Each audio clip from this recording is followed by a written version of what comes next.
بالعالمین والصلاة والسلام علی سید الانبیاء والمرسلین اما بعد فاعوذ باللہ من الشیطان الرجیم بسم اللہ الرحمن الرحیم۔ سورہ مریم کی 41ویں آیت سے آج انشاءاللہ آغاز ہوگا۔ اللہ تبارک و تعالی نے ارشاد فرمایا کہ وَاذْكُرْ فِي الْكِتَابِ ابراہیم، اور اے حبیب کریم صلی اللہ علیہ وسلم آپ کتاب میں ابراہیم کا ذکر کیجئے یا ابراہیم کو یاد کیجئے۔ مراد یہ ہے کہ جو قرآن عظیم میں ابراہیم علیہ السلام کا واقعہ ہے وہ لوگوں کو سنائیے۔ اِنَّهُ كَانَ صِدِّيقًا نَبِيًّا، بے شک وہ صدیق بھی تھے یعنی سچے تھے، نبیًا اور نبی تھے۔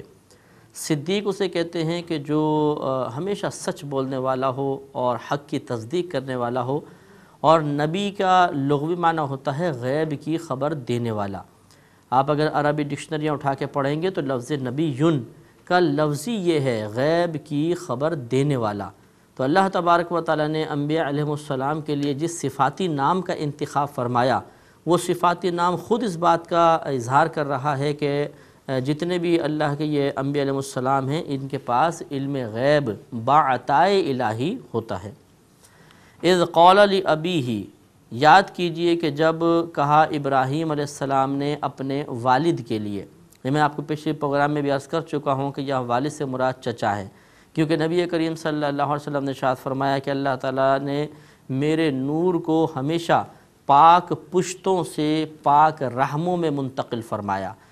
پاک پشتوں سے یعنی پاک مردوں سے پاک عورتوں کے رحموں میں منتقل ہوتا رہا۔ تو معلوم یہ ہوا کہ آپ جس نسل سے پیدا ہوئے ہیں، ہمارے نبی کریم صلی اللہ علیہ وسلم کے ان جو آباء و اجداد ہیں ان میں کوئی کافر نہیں تھا۔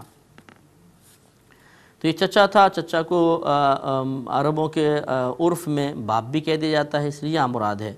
اذ قال لابیہ، یاد کرو جب کہا ابراہیم علیہ السلام نے اپنے والد کے لیے، یا اباتی، اے میرے والد، لم تعبد ما لا يسمع ولا يبصر ولا يغني عنك شيئا، اے میرے والد آپ کیوں عبادت کرتے ہیں اس کی جو نہ سن سکتا ہے، نہ دیکھ سکتا ہے، اور نہ آپ کو کسی شے سے بے نیاز کر سکتا ہے۔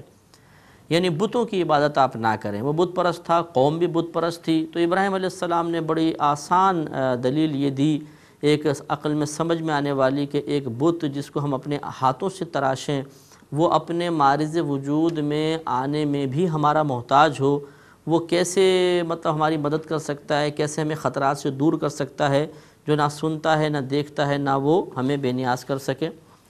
یا ابتی انی قد جاءنی من العلم ما لم یأتک، اے میرے والد بے شک میرے پاس ایسا علم آیا ہے جو تمہارے پاس نہیں ہے، یعنی اللہ نے مجھے علم عطا فرمایا، حکمت عطا فرمائی، وہ تمام معاملات جو مجھے عطا کیے ہیں وہ ابھی تک تمہارے پاس نہیں ہیں۔ فاتبعنی اہدک صراطا سویا، تو آپ میری اتباع کریں، میں آپ کو سیدھے راستے کی رہنمائی کروں گا، سیدھے راستے کی طرف گائیڈ لائن دوں گا۔ یا ابت لا تعبد الشیطان، اے میرے والد آپ شیطان کی عبادت نہ کریں۔ شیطان کی عبادت یعنی شیطان جن کاموں کا حکم دیتا ہے ان کاموں کا نہ کریں، جیسے شرک اور کفر وغیرہ۔ ان الشیطان کان للرحمن عصیا، بے شک شیطان اللہ تعالیٰ کا نافرمان ہے۔ تو جو اللہ کا نافرمان ہو اس کی پیروی نہیں کرنی چاہیے۔ اسی طرح جو لوگ گناہوں کے مرتکب ہوتے ہیں، خصوصاً اعلانیہ گناہ کر رہے ہوتے ہیں، ان کی صحبت نہیں اختیار کرنی چاہیے، کیونکہ وہ اللہ کے نافرمان ہیں، اور اللہ تعالیٰ کے نافرمانوں کی صحبت آخرت کے لیے بہت نقصان کا باعث ہوتی ہے۔ یا ابتی انی اخاف ان یمسک عذاب من الرحمن فتکون للشیطان ولیا، اے میرے والد بے شک میں خوف کرتا ہوں کہ تجھے اللہ تعالیٰ کا کوئی عذاب پہنچ جائے، مجھے اس بات کا خوف ہے۔ تو اگر ایسا ہوا تو شیطان کا رفیق ہو جائے گا، ساتھی ہو جائے گا، یعنی دنیا میں بھی اس کو گویا کہ تو ساتھی ہو گیا، اور پھر آخرت میں شیطان کے ساتھ تیرا حشر ہوگا کہ تمہیں جہنم میں ڈال دیا جائے گا۔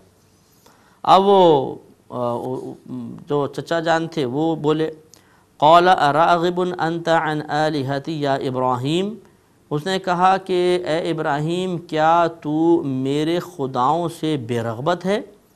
لئن لم تنتہی، البتہ ضرور اگر تو نہ رکا، باز نہ آیا، لأرجمنک وہجرن ملیا، تو میں تجھے ضرور سنگسار کر دوں گا، پتھر مار مار کے ہلاک کر دوں گا، اور تو مجھ سے کچھ عرصے کے لیے بالکل دور چلا جا۔ یہ شہر بابل تھا، اور پھر حضرت ابراہیم علیہ السلام وہاں سے ہجرت کر کے شام کی طرف چلے گئے تھے۔ تو ابراہیم علیہ السلام نے جب یہ سنا تو قال، فرمایا سلام علیکہ، تجھ پر سلامتی ہو۔ یہ سلامتی سے مراد وہ سلامتی کی دعا نہیں ہے، بلکہ اس کو کہتے ہیں سلام متارکت۔ اچھا بھائی تمہیں تو سلام ہے بس، پھر یعنی تمہیں تو ہم چھوڑ رہے ہیں، دور جا رہے ہیں، اس کو سلام متارکت کہتے ہیں، یعنی ترک کر دینے والا سلام۔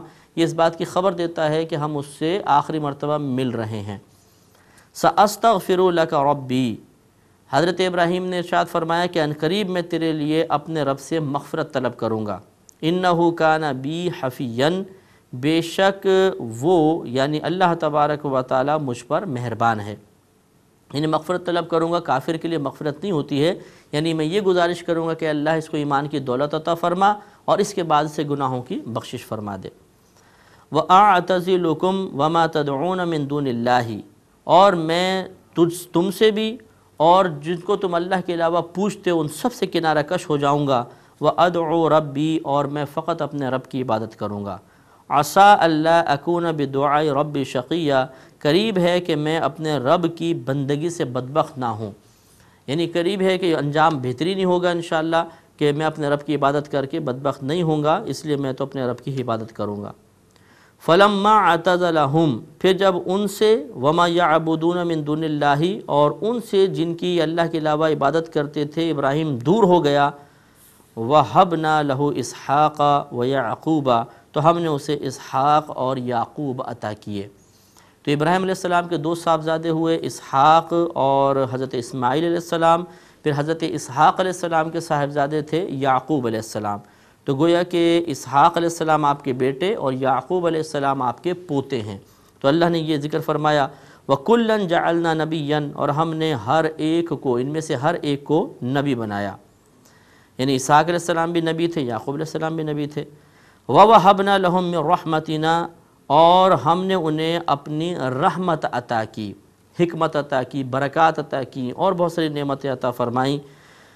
وَجَعَلْنَا لَهُمْ لِسَانَ صِدْقٍ عَلِيًّا، اور ان کے لیے سچی بلند ناوری رکھی، بڑا نام و نمود، سچا نام و نمود رکھا۔ یعنی ابراہیم علیہ السلام کے لیے یہ تذکرہ ہے کہ ہم نے انہیں اپنی طرف سے رحمت عطا فرمائی اور انہیں سچی بلند ناموری عطا فرمائی، ان کا نام بلند کر دیا۔ یہ وجہ ہے کہ کوئی بھی مذہب والا حضرت ابراہیم علیہ السلام کو برا نہیں کہے گا۔ یہود لے لیں، نصارہ لے لیں، اسی طرح کوئی بھی بت پرست قوم لے لیں، سب کے زبان پر ابراہیم علیہ السلام کے لیے تعریفی کلمات ہی ہوں گے۔ وَاذْكُرْ فِي الْكِتَابِ مُوسیٰ، اے حبیب کریم صلی اللہ علیہ وسلم آپ کتاب میں موسیٰ کو یاد کیجئے، یعنی ان کا تذکرہ لوگوں کو سنائیے۔ اِنَّهُ كَانَ مُخْلَصًا وَكَانَ رَسُولًا نَبِيًّا، بے شک وہ مخلص تھا، مخلص اسے کہتے ہیں جس کو چن لیا گیا ہو، جس کا انتخاب کر لیا گیا ہو۔ وَكَانَ رَسُولًا نَبِيًّا، اور وہ رسول نبی تھے۔ وَنَادَيْنَاهُ مِن جَانِبِ طُورِ الْأَيْمَنِ وَقَرَّبْنَاهُ نَجِيًّا، اور ہم نے اسے طور کی دائیں جانب سے پکارا۔ وَقَرَّبْنَاهُ نَجِيًّا، اور اسے اپنا راز بتانے کے لیے، ایک راز کی بات کہنے کے لیے قریب کیا۔ مسئلہ یہ تھا کہ طور یہ ایک پہاڑ کا نام ہے جو مصر اور مدین علاقے کے درمیان پڑتا ہے۔ تو حضرت موسیٰ علیہ السلام ہجرت فرما کر مدین سے مصر کی طرف آ رہے تھے، تو درمیان میں سردی بہت شدید تھی اور آپ کی زوجہ حاملہ تھیں، تو آپ کو آگ کی ضرورت پیش آئی۔ تو دور ایک درخت کے اندر کچھ روشنی سے نظر آئی، تو آپ اس کی طرف گئے کہ شاید یہ آگ ہوگی، اور وہاں گئے تو درخت سے پھر یہ مکالمہ ہوا تھا، یعنی کلام درخت سے یہ آواز آئی۔ وَوَهَبْنَا لَهُ مِن رَحْمَتِنَا، یعنی وہ آواز کا بھی ذکر نہیں ہے، وہ اگلے واقعے میں آئے گا، لیکن یہ کہ آپ اس طرح گئے تھے اور پھر وہاں پر باقاعدہ اللہ تعالیٰ سے ہم کلامی کا شرف بھی حاصل ہوا۔ وَوَهَبْنَا لَهُ مِن رَحْمَتِنَا، اور ہم نے اسے اپنی رحمت سے عطا فرمایا، أَخَاهُ، اس کا بھائی، ہارون نبیًّا، ہارون جو نبی تھے، یعنی ہم نے اپنی رحمت سے اس کو ان کا بھائی ایک ہارون عطا فرمایا، نبی بنایا۔ تو یہ روایت میں آتا ہے کہ موسیٰ علیہ السلام نے اللہ کی بارگاہ میں دعا کی کہ اللہ تعالیٰ میرے گھر میں سے کوئی ایک میرا نائب بنا دے، وزیر بنا دے، تو اللہ تبارک و تعالیٰ نے پھر ہارون علیہ السلام کو اعلان نبوت کا حکم دیا۔ یہ ایسا نہیں تھا کہ پہلے وہ نبی نہیں تھے اور موسیٰ علیہ السلام نے دعا فرمائی تو اللہ نے نبوت دے دی، کیونکہ دعا ایک کسبی چیز ہے، یعنی کسب ہے، کوشش ہے، اور نبوت کبھی کوشش سے حاصل نہیں ہوگی، یہ وہبی شے ہے، اللہ تعالیٰ جس کو چاہے گا اس کو نبوت خود عطا فرماتا ہے۔ وَاذْكُرْ فِي الْكِتَابِ اسماعیل، اور اے حبیب کریم صلی اللہ علیہ وسلم آپ کتاب اللہ میں اسماعیل کا ذکر کیجئے، اسماعیل کو یاد کیجئے، یعنی لوگوں کو اسماعیل علیہ السلام کا قصہ بھی سنائیے۔ إِنَّهُ كَانَ صَادِقَ الْوَعْدِ وَكَانَ رَسُولًا نَبِيًّا، بے شک وہ وعدے کا سچا تھا اور وہ رسول نبی تھا۔ وَكَانَ يَأْمُرُ أَهْلَهُ بِالصَّلَاةِ وَالزَّكَاةِ، اور وہ اپنے گھر والوں کو نماز اور زکوٰۃ کا حکم دیتا تھا۔ وَكَانَ عِنْدَ رَبِّهِ مَرْضِيًّا، اور وہ اپنے رب کے نزدیک پسندیدہ تھا۔ تو اب غور فرمائیں کہ یہاں مختلف انبیاء علیہ السلام کے تذکرے ہو رہے ہیں، اسماعیل علیہ السلام کا تذکرہ فرما کر اللہ تعالیٰ نے ان کی چند اچھی صفات کا تذکرہ کیا۔ تو میں بارہا عرض کرتا ہوں کہ ہمیں بھی چاہیے جب کسی بزرگ کی، کسی نبی ولی صحابی کی اچھی صفات کا تذکرہ سنیں تو یہ سمجھ جائیں کہ وہ صفات اللہ کی عطا کرتا ہے اور اللہ تعالیٰ ان صفات کو محبوب رکھتا ہے، لہذا اگر ہم بھی ان صفات کو اپنائیں گے تو اللہ تعالیٰ ان کے وسیلے سے ہمیں بھی محبوب فرمائے گا۔ لہذا اسماعیل علیہ السلام کی چند صفات کا تذکرہ ہوا۔ پہلی انہ کان صادق الوعد، کہ بے شک وہ وعدے کے سچے تھے، لہذا ہمیں بھی وعدہ پورا کرنا چاہیے اور وعدے کو سچ کر دکھانا چاہیے۔ وَكَانَ يَأْمُرُ أَهْلَهُ بِالصَّلَاةِ وَالزَّكَاةِ، آگے بیان فرمایا کہ وہ اپنے گھر والوں کو نماز اور زکوٰۃ کا حکم دیتے تھے۔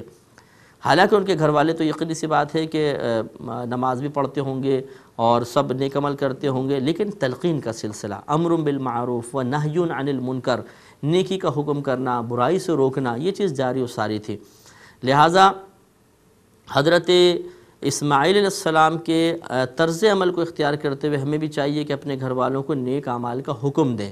ویسے بھی قرآن میں اللہ نے ارشاد فرمایا کہ یا ایھا الذین آمنوا قوا انفسکم واہلکم نارا وقودھا الناس والحجارہ، اے ایمان والو اپنے آپ کو اور گھر والوں کو جہنم کی اس آگ سے بچاؤ جس کا ایندھن آدمی اور پتھر ہے۔ تو اس کی تفسیر یہی بیان کی گئی ہے کہ اپنے آپ کو جہنم کی آگ سے بچانے کا مطلب یہ ہے کہ انسان علم دین سیکھے، نیک اعمال اختیار کرے اور گناہوں کو چھوڑے، اور اپنے گھر والوں کو جہنم کی آگ سے بچانے کا مطلب یہ ہوتا ہے کہ انہیں علم دین سکھائیں، انہیں نیکی کا حکم کریں اور برائی سے روکیں۔ تو نبیوں کی اتباع کرتے ہوئے ہمیں بھی چاہیے کہ اپنے گھر والوں کو بھی تلقین کرتے رہا کریں۔ وَكَانَ عِنْدَ رَبِّهِ مَرْضِيًّا، اور وہ اپنے رب کا پسندیدہ تھا۔ تو جو ایسی اچھی صفات کا حامل ہوگا ضرور اللہ تعالیٰ کا پسندیدہ ہو جائے گا۔ وَاذْكُرْ فِي الْكِتَابِ إِدْرِيسَ، اور کتاب میں ادریس علیہ السلام کا ذکر کیجئے، ان کو یاد کیجئے۔ إِنَّهُ كَانَ صِدِّيقًا نَبِيًّا، بے شک وہ صدیق تھے، سچے تھے اور نبی تھے۔ تو یہ اللہ تبارک و تعالیٰ نے مختلف انبیاء علیہ السلام کا تذکرہ فرمایا۔ ان کے لیے مزید ارشاد فرماتا ہے وَرَفَعْنَاهُ مَكَانًا عَلِيًّا، اور ہم نے اسے ایک بلند مقام پر اٹھا لیا تھا۔ بلند مقام پر اٹھا لیا تھا یعنی ادریس علیہ السلام کو جنت میں پہنچایا گیا تھا آپ کی تمنا پہ۔ واقعہ طویل ہے، انشاءاللہ ہم اگلے پروگرام میں آپ کی خدمت میں ضرور عرض کریں گے۔ تو چونکہ یہ اللہ نے ان کو جنت کی سیر کرائی تھی حالت زندگی میں، تو اس لیے ایک تذکرہ فرمایا کہ ہم نے انہیں بلند مقام پر اٹھایا۔ اولئک الذین انعم اللہ علیہم، یہ وہ لوگ ہیں جن پر اللہ تبارک و تعالی نے اپنا انعام فرمایا، من النبیین من ذریۃ آدم، یعنی آدم علیہ السلام کی اولاد میں سے انبیاء علیہم السلام، وممن حملنا مع نوح، اور ان میں جن کو ہم نے نوح کے ساتھ سوار کیا تھا، اور ان پہ بھی نام ہوا کہ جنہیں ہم نے نوح کے ساتھ سوار کیا تھا کشتی کے اندر طوفان نوح کے وقت، وہ بھی۔ ومن ذریۃ ابراہیم و اسماعیل، اور ابراہیم اور اسماعیل علیہ السلام کی اولاد میں سے۔ وممن ہدینا واجتبینا، اور ان میں سے جنہیں ہم نے راہ دکھائی اور ان کو چن لیا، ان سب پر انعامات۔ اذا تتلی علیہم آیات الرحمن خروا سجدا وبکیا، جب ان پر اللہ تعالیٰ کی آیتیں پڑھی جاتی ہیں تو وہ سجدے میں روتے ہوئے گر جاتے ہیں۔ تو ان پر بھی اللہ تعالیٰ کی خصوصی رحمت ہے، ان پر یہ انعام یافتہ بندے ہیں۔ اور یہ جو بھی میں نے آپ کی خدمت میں عرض کی، یہ آیت سجدہ ہے، احتیاطاً دیکھنے والے سننے والے بھی یہ سجدہ کر لیں اس پہ۔ فخلف من بعدہم خلف، پھر ان کے جانے کے بعد کچھ ناخلف آ گئے، یعنی ان کے نائب بنے لیکن ناخلف برے لوگ ہوئے۔ اضاعوا الصلاۃ، انہوں نے نماز کو ضائع کیا۔ واتبعوا الشہوات، اور انہوں نے خواہشات کی پیروی کی، فسوف یلقون غیا، تو ان قریب وہ غی سے ملاقات کریں گے۔ یہ ایک جہنم کے وادی کا نام ہے جہاں بہت سخت عذاب ہے، تو ان قریب اس میں ڈالے جائیں گے۔ الا من تاب وآمن وعمل صالحا، مگر وہ جو تائب ہو جائے، پھر ایمان لے کر آئے اور نیک عمل کرے، فاولئک یدخلون الجنہ، تو یہی لوگ جنت میں داخل ہوں گے، ولا یظلمون شیئا، اور ان پر کچھ بھی ظلم نہیں کیا جائے گا۔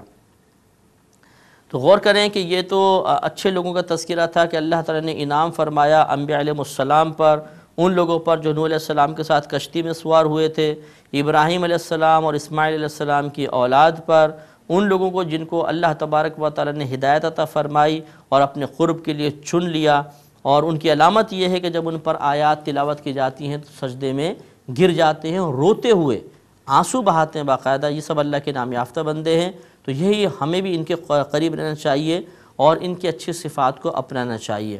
اگر ایسا نہیں ہوگا، ہم نے بدلا، تو پھر ہم ہو سکتا ہے معاذ اللہ اس گروپ میں داخل ہو جائیں کہ فخلف من بعدہ خلف، ان کے بعد کچھ ناخلف ان کے نائب بن گئے جنہوں نے نمازوں کو ضائع کیا اور اپنی خواہشات کی، بری خواہشات کی پیروی کی، تو ان قریب وہ جہنم کے وادی غی سے ملیں گے۔